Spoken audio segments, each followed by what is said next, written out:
the question will be, sometimes campaigns don't matter, right? Sometimes the campaign, it's all over by the shouting. This one will matter. And it'll come down to how well the Prime Minister and his front bench campaign, and the back office too, and, you know, the campaign team, and how well Peter Dutton and his front bench, who are not as tested as they should be, in my view, how well they campaign. Yeah, and don't forget, Kevin Rudd was ahead 57-43. So he ended up something like 53-47. So it's a little bit different because Peter Dutton's probably 52-48 at the moment, which is an improvement on a couple of weeks ago, let's face it, and he's ahead. But the government will hope, Labor will hope, they can get that 2% or so to an incumbent that you can kind of get in a campaign if you perform well against, as you point out, an inexperienced opposition. Can he? But that's the question. If that's your best hope, you know, I'd be pretty worried if I was working in a government office right now that I might be out of a job. Let's face it. So that's the keys to government question. He had a shocker in 2022, as we know. He had an absolute shocker during the Voice campaign. I think, you know, you can see in the reported stories of his colleagues saying, please help me here, don't come anywhere near my electorate, Prime Minister. Usually they're gagging for the Prime Minister to visit. This time round they're saying, keep away, you know, you're basically electoral poison. I think that's telling.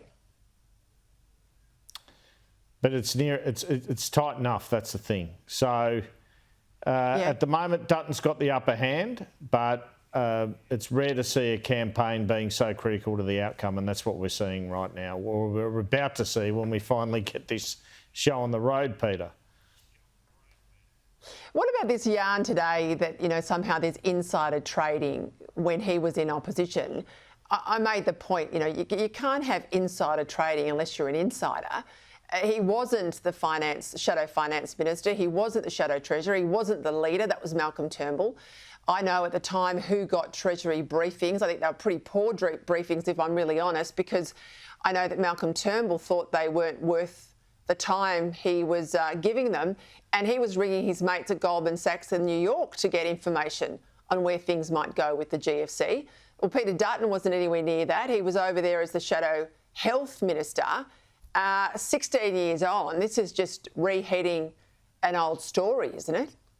Where's the evidence, I guess, would be what I would say. You know, there's look at this coincidence, but Peter Dutton might have been reading newspapers and think there'd be a bank bailout. You know what I mean? So I think you said Joe Hockey was briefed, and Joe Hockey and Peter Dutton are mates, but no one's suggesting Joe Hockey told Peter Dutton. I mean, he's not even in government.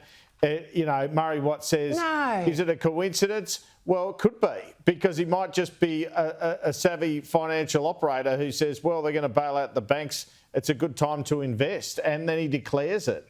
So, yeah, there's not enough in it to make a decent hit. What it does make me wonder, because I have seen this sort of phenomenon before, Peter, is this the first and they've got something bigger to try to hit him with? Because this isn't going to make a damn difference. And you'd hope for their sake, that dirt unit, they have something a little bit better to hit him with, because this just doesn't get anywhere. I mean, I didn't even bother reporting on it today, frankly. I just thought, well, whatever. 2009, no evidence. So, but I think it is a bit of a sign they're going to go pretty personal in the next few weeks, and let's see what they come up with. And when you go that way, it can backfire on you, of course, as you know. You want it to be a clean hit, otherwise it can come back and hit you, Peter.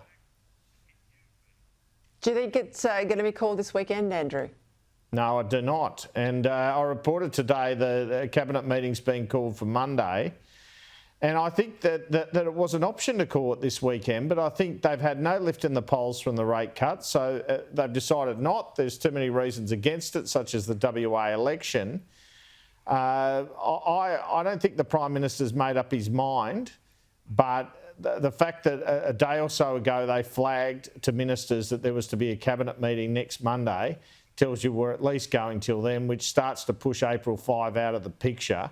And maybe the Sunday after Roger Cook, or if they get together and look at the numbers and don't like them, maybe you just go through the budget, believe it or not, and go to May and just hope something happens your way. The feeling is that's not the case, but with no decision yet made by the PM, who knows?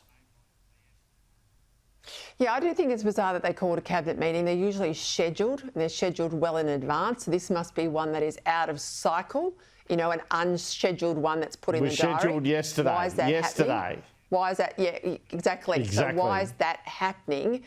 Yeah, that's interesting. All right, well, we're on election watch right now, aren't we? Thanks, Andrew.